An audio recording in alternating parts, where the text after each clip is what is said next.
में झुग्गियों के तोड़े जाने को लेकर आज आपने दिल्ली के जंतर मंतर पर प्रदर्शन किया। इस दौरान झुग्गियां तोड़े जाने के विरोध में हुए इस प्रदर्शन में आप प्रमुख अरविंद केजरीवाल ने बीजेपी और सीएम रेखा पर जोरदार हमला बोला। उन्होंने कहा कि मैं एक बीजेपी नेता से बात कर रहा था। उन्होंने कहा कि हम दिल्ली की सारी झुग्गियां तोड़ेंगे। इनकी प्लानिंग है दिल्ली की सारी झुग्गियां तोड़ने की। दिल्ली के 40 लाख लोग झुग्गियों में रहते हैं। जिस दिन दिल्ली की सड़कों पर 40 लाख लोग आ गए तो इनकी नानी याद आ जाएगी। आपकी ताकत, आपकी एकता। नशे के खिलाफ सुक्खू सरकार एक्टिव मोड में नजर आ रही है, तो वहीं इसी बीच नशे के खिलाफ जागरूकता बढ़ाने के लिए हिमाचल प्रदेश पुलिस विभाग ने रविवार को शिमला में 12वीं Himachal Pradesh police half marathon का आयोजन किया। इस अवसर पर उपस्थित लोगों को संबोधित करते हुए मुख्यमंत्री ने सरकारी कर्मचारियों के नशे से जुड़ी गतिविधियों में शामिल होने पर गंभीर चिंता व्यक्त की। उन्होंने कहा कि अब तक कानूनी कार्रवाई का सामना कर रहे 80 सरकारी कर्मचारियों के खिलाफ सख्त कार्रवाई की जा चुकी है। मध्य प्रदेश के मुख्यमंत्री मोहन यादव ने सूरत दौरे पर कहा कि वे गुजरात के व्यापारियों से संपर्क कर उन्हें मध्य प्रदेश में अपना कारोबार स्थापित करने के लिए प्रेरित करेंगे।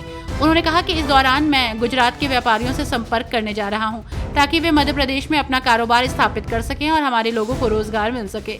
प्रदेश में उत्साह का माहौल है। निश्चित रूप से प्रधानमंत्री नरेंद्र मोदी के नेतृत्व में हमारे प्रदेश की बेहतरी के लिए ऐसे रोजगार बढ़ाने वाले उद्योगों को बढ़ावा देने की जरूरत है। भाजपा अध्यक्ष राजीव चंद्रशेखर ने नीलांबुर उपचुनाव में यूडीएफ की जीत की निंदा की और इसे जमाते इस्लामी के समर्थन का श्रेय दिया।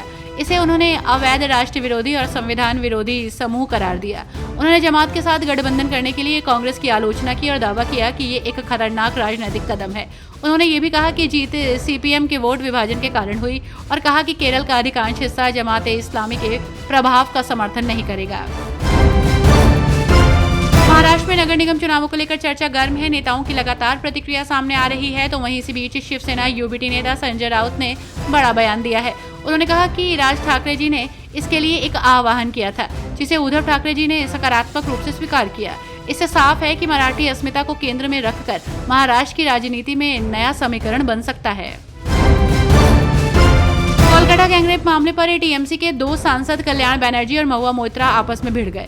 दरअसल कल्याण बनर्जी ने गैंगरेप को लेकर टीएमसी के खिलाफ बयान दिया, तो टीएमसी ने इसे कल्याण बनर्जी का निजी विचार बोलकर पल्ला झाड़ लिया। महुआ ने भी कल्याण बनर्जी के बयान की निंदा की। इसे लेकर अब कल्याण बनर्जी ने महुआ पर ही पलटवार कर दिया। यहाँ आपको बता दें कि कल्याण बनर्जी ने महुआ मोइत्रा की पिनाकी मिश्रा से हुई शादी पर तंज कसते हुए कहा कि महिलाओं के लिए बोलने वाली महुआ ने खुद 40 साल की शादी तोड़ी। महुआ ने कल्याण बनर्जी के बयान की निंदा की थी। बिहार विधानसभा चुनाव से पहले कांग्रेस नेता कन्हैया कुमार द्वारा तेजस्वी यादव को मुख्यमंत्री का चेहरा घोषित किए जाने पर चिराग पासवान ने प्रतिक्रिया दी। उन्होंने कहा कि बिहार की जनता किसे मुख्यमंत्री चुनती है, ये देखना होगा। साथ ही उन्होंने राजद के लालू यादव के कार्यकाल की भी बात कही। विपक्ष पर हमला बोलते हुए उन्होंने कहा कि विपक्षी पार्टियां हर चीज को राजनीतिक रंग दे देती हैं। बिहार विधानसभा चुनाव से पहले सीएम नीतीश लगातार सौगात बांट रहे हैं, तो वहीं इसी बीच खबर है कि मुख्यमंत्री उद्यमी योजना के तहत जहानाबाद में युवाओं को व्यवसाय शुरू करने के लिए वित्तीय सहायता दी जा रही है। अनुसूचित जाति, जनजाति और पिछड़ा वर्ग के 61 युवाओं को अब तक लाभ मिला है, जिन्हें 3 किश्तों में 2 लाख रुपए मिलेंगे। ये योजना 62 प्रकार के उद्योगों के लिए सहायता प्रदान करती है, जिससे युवाओं को आत्मनिर्भर बनने का अवसर मिल रहा है। हरियाणा का सियासी पारा इन दिनों 7वें आसमान पर है। राजनेता एक दूसरे पर आरोप प्रत्यारोप लगा रहे हैं, तो वहीं इसी बीच जननायक जनता पार्टी के दिग्विजय चौटाला ने हरियाणा सरकार पर हमला बोला और कहा कि वो हर मोर्चे पर विफल रही है। उन्होंने कहा कि राज्य में अपराध बढ़ रहा है और प्रतिदिन 3 हत्याएं हो रही हैं। सरकार महंगाई को नियंत्रित करने में नाकाम है और बिजली की दरें बढ़ाकर जनता को परेशान कर रही है। तो वहीं दुष्यंत चौटाला को युवाओं के लिए एक बेहतर विकल्प बताया। मुख्यमंत्री भगवंत मान ने धुरी में रेलवे ओवरब्रिज के निर्माण की घोषणा की है।